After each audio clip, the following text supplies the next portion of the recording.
Saudara-saudara yang kekasih di dalam nama Tuhan Yesus, kita bersama-sama bersyukur karena kasih Tuhan tetap nyata di dalam kehidupan kita. Kita berjumpa lagi saudara-saudara dalam renungan harian, di mana kita berada di hari Senin, tanggal 7 Oktober tahun 2024. Kebenaran firman-Nya kita akan baca dan renungkan. Sebelumnya mari kita berdoa. Bapa yang penuh kasih, terima kasih penyertaan-Mu tetap nyata bagi kami. Kami akan membaca dan merenungkan firman-Mu. Roh Kudus terangi hati kami, agar kami selalu menyambut firman-Mu dan memberlakukan dalam hidup kami. Demi nama Yesus kami berdoa. Amin. Ayub pasal 8 ayat 1-22. Maka berbicaralah Bildad orang Sua. Berapa lamakah lagi engkau akan berbicara begitu, dan perkataanmu seperti angin yang menderu? Masakan Allah membengkokkan keadilan? Masakan Yang Maha Kuasa membengkokkan kebenaran? Jikalau anak-anakmu telah berbuat dosa terhadap Dia, maka Ia telah membiarkan mereka dikuasai oleh pelanggaran mereka. Tetapi engkau, kalau engkau mencari Allah dan memohon belas kasihan dari Yang Maha Kuasa, kalau engkau bersih dan jujur, maka tentu Ia akan bangkit demi engkau, dan Ia akan memulihkan rumah yang adalah hakmu. Maka kedudukanmu yang dahulu akan kelihatan hina, tetapi kedudukanmu yang kemudian akan menjadi sangat mulia. Bertanya-tanyalah tentang orang-orang zaman dahulu dan perhatikanlah apa yang diselidiki para nenek moyang. Sebab kita anak-anak kemarin tidak mengetahui apa-apa, karena hari-hari kita seperti bayang-bayang di bumi. Bukankah mereka yang harus mengajari engkau dan yang harus berbicara kepadamu dan melahirkan kata-kata dari akal budi mereka? Dapatkah pandan bertumbuh tinggi kalau tidak dirawa, atau mensiang bertumbuh subur kalau tidak di air? Sementara dalam pertumbuhan sebelum waktunya disabit, layulah ia lebih dahulu daripada rumput lain. Demikianlah pengalaman semua orang yang melupakan Allah, maka lenyaplah harapan orang fasik, yang andalannya seperti benang laba-laba, kepercayaannya seperti sarang laba-laba. Ia bersandar pada rumahnya, tetapi rumahnya itu tidak tetap tegak. Ia menjadikannya tempat berpegang, tetapi rumah itu tidak tahan. Ia seperti tumbuh-tumbuhan yang masih segar di panas matahari. Sulurnya menjulur di seluruh taman. Akar-akarnya membelit timbunan batu, menyusup ke dalam sela-sela batu itu. Tetapi bila ia dicabut dari tempatnya, maka tempatnya itu tidak mengakuinya lagi. Katanya, belum pernah aku melihat engkau. Demikianlah kesukaan hidupnya, dan tumbuh-tumbuhan lain timbul dari tanah. Ketahuilah Allah tidak menolak orang yang saleh, dan Ia tidak memegang tangan orang yang berbuat jahat. Ia masih akan membuat mulutmu tertawa dan bibirmu bersorak-sorak. Pembencimu akan terselubung dengan malu, dan kemah orang fasik akan tidak ada lagi. Demikian firman-Nya, haleluya, amin. Saudara-saudara yang kekasih, tema kita saat ini menyampaikan nasihat dengan baik. Salah satu sahabat dari Ayub adalah Bildad, saudara. Bildad ini berbicara kepada Ayub tentang situasi yang dihadapi oleh Ayub, di mana Ayub mengalami penderitaan. Dan kemudian Bildad dengan tajam dan terus terang langsung menyampaikan ungkapan-ungkapan yang memojokkan Ayub. Bildad menyebut penderitaan itu tak lain adalah hukuman Allah atas dosa-dosa Ayub. Padahal kita tahu Ayub adalah orang yang saleh, orang yang taat kepada Tuhan.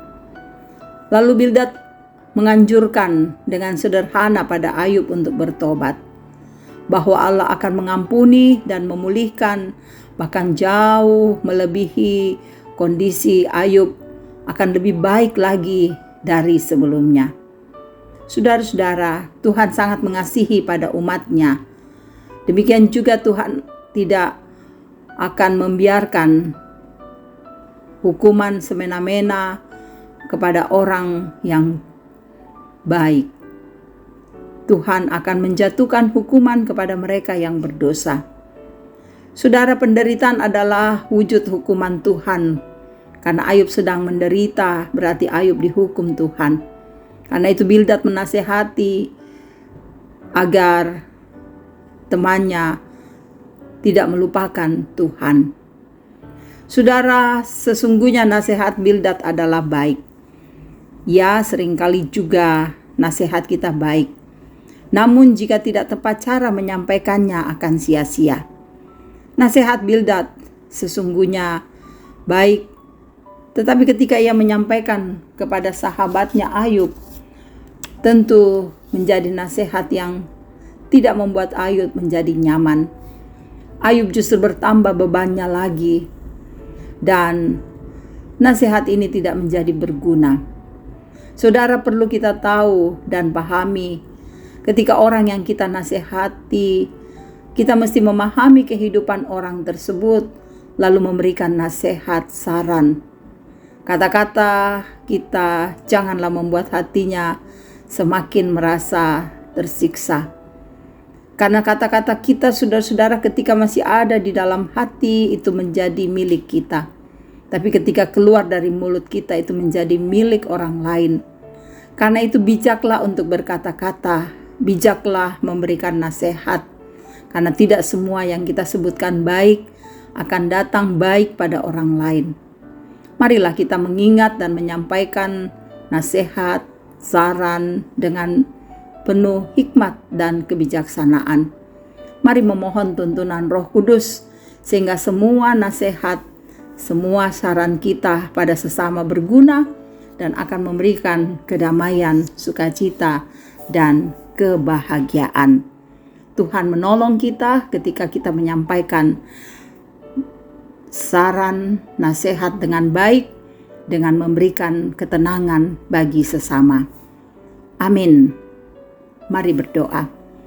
Terpuji Engkau Tuhan yang telah menolong kami dalam mendengarkan firman-Mu. Biarlah firman ini tidak berlalu begitu saja.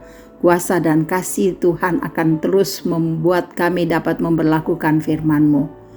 Kepadamu kami memohon kiranya Engkau mengasihi kehidupan kami Tuhan. Baik keluarga kami juga hidup pribadi kami. Anak-anak kami Tuhan berkati agar mereka selalu dalam keadaan baik, sehat, masa depan mereka terjamin dalam Kristus. Dan kepada keluarga kami Engkau berkati agar kami semua selalu melangkah di dalam ketenangan, di dalam damai Tuhan. Pekerjaan kami Engkau berkati, kiranya kami terus berusaha melakukan yang benar di mata Tuhan. Engkau memberkati Tuhan untuk para orang tua kami dalam usia indah, semoga mereka sehat dan bahagia. Engkau tahu kami selalu juga merasakan sukacita dari Tuhan, biarlah setiap sukacita kami sempurna di dalam Engkau. Dan Engkau juga tahu bahwa kami punya pergumulan, untuk yang sakit sembuhkanlah, untuk yang berduka hibur, dengan beban ekonomi, pendidikan, komunikasi, dan masih banyak lagi yang lain. Kuatkan kami untuk melewatinya dalam kasih Tuhan. Berkati para pelayan-Mu agar mereka terus melayani dengan setia. Berkati semua saudara-saudara kami yang mendengarkan renungan harian ini. Semoga hidup mereka terberkati dengan firman-Mu. Dan berkati pemimpin-pemimpin kami agar terus memimpin dengan baik. Sayangi kami, tuntunlah kami Tuhan. Engkau gembala yang baik, antarlah kami ke tempat yang teduh. Berikanlah ketenangan, pakai kami untuk selalu menjadi orang-orang yang memberi nasihat saran dengan penuh sukacita. Terima kasih Tuhan, sendengkan telinga-Mu, kabulkan doa kami. Kami bawa semuanya ini di dalam nama Tuhan Yesus, Juru Selamat kami. Amin. Terima kasih saudara-saudara boleh mendengarkan renungan harian ini. Biarlah firman ini menjadi berkat bagi saudara-saudara dimanapun saudara-saudara berada. Tuhan Yesus memberkati.